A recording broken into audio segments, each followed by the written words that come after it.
Hey everyone, this is just a quick follow-up to my 3 wishes for KenShape video. As the title suggested, I made 3 recommendations that I thought would make KenShape better. And one of them I posted to the product page of KenShape, and to their credit, they did respond and they did give me their reasoning. So this is not meant to dunk on them at all, but I think it's a fascinating study of design because, as the name of the channel suggests, I don't want to just do coding, I don't want to just do modeling. I really want to talk about design theory and how people come to the decisions that they do. So first of all, if you want to try to make your case, you need to take a subjective idea, your enhancement that you want to recommend, and make it as objective as possible, as demonstrable as possible, as empirical, quantifiable, observable. So in this case, since I wanted them to increase the level of extrusion from 8 to say 12 or 16, I needed to make a model that used all 8 levels, and the model should speak for itself as far as the limitations. So I made my post saying that, and in the video, the 3 wishes, I drew this model. And you can see that starting with the bottom stair, that's 1 level of extrusion, and the railing is at the top, and that's 8. And you can clearly see limitations as far as how this could look better. And to their credit, they did respond. And this is where I wanted to really talk about design decisions because their reasoning, I think, is tail wagging the dog. So the reason currently up to 8 depth is supported is because starting from 10, it would be hard to fit the numbers into the tiles while editing, and it wouldn't be possible anymore to use the number keys on the keyboard to quickly change depth. So what they're saying is, so first you draw your image, then you come to depth, and then you set the depth, and they're saying by using the key on the keyboard and the fact that the number would no longer fit into the box. And here's, again, I'm not trying to dunk on them. This is just an analysis of their analysis. And that's tail wagging the dog because, in my opinion, the UI should support the functionality. They're doing the opposite.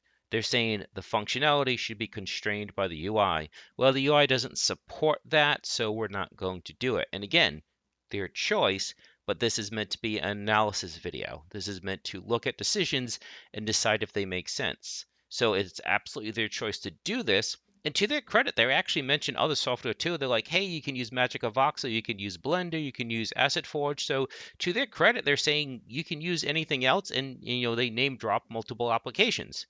So credit where credit is due, but this is about the analysis. This is how I feel that decision is kind of backwards. Again, the UI should support the functionality, not constrain the functionality. And that's really just the big takeaway that I wanted to do for this video is, again, a little bit of a design discussion because I don't think we do enough of that. We get into the coding, we get into the 3D modeling, but I don't feel we necessarily discuss enough about design theory. And so again, I'm not trying to dunk on them. It is their choice, it's their application. They can do what they want, but I think that they've kind of gone backwards, that they basically have limited the functionality based on the UI rather than coming up with a better UI. There's something admirable about the fact that they want this to be super simple, but a screwdriver is also super simple, and there's only so many things you can do with it. And do we really need another screwdriver if we already have 50 screwdrivers? So again, I haven't changed my position that I think that this is more of a niche, more of a toy. Certainly, it's good for transitioning from 2D to 3D. The fact that you can even draw a 2D image, import it, and then have it be turned into a 3D object, or you can certainly just draw the 2D image right in it as well. But again, I don't think it's a serious tool. I don't think it's something that I would recommend for you to add to your toolbox. It's very inexpensive, by the way.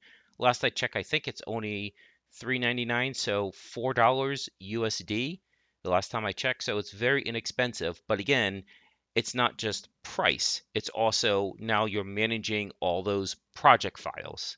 And then if you have to change something, you have to go back to that project file and change it.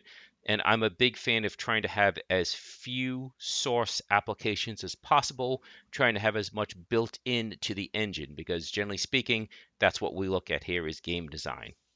And on the other side of things, database. But for these type of videos, this is about game design. So I think that's really all that I wanted to say. I don't have any other planned videos for KenShape coming up. I think the tutorials that I've done so far stand on their own. I did one to reflect the updates to 1.4. And if there's anything you want to see for KenShape, feel free to post it in the comments and say, can you do a tutorial about such and such? And I certainly will try to if there is sufficient time. And that's about it, really. That's all I wanted to discuss. I just wanted to discuss how they went about coming about their decision. And again, it's their choice, but I think the decision is quite literally backwards.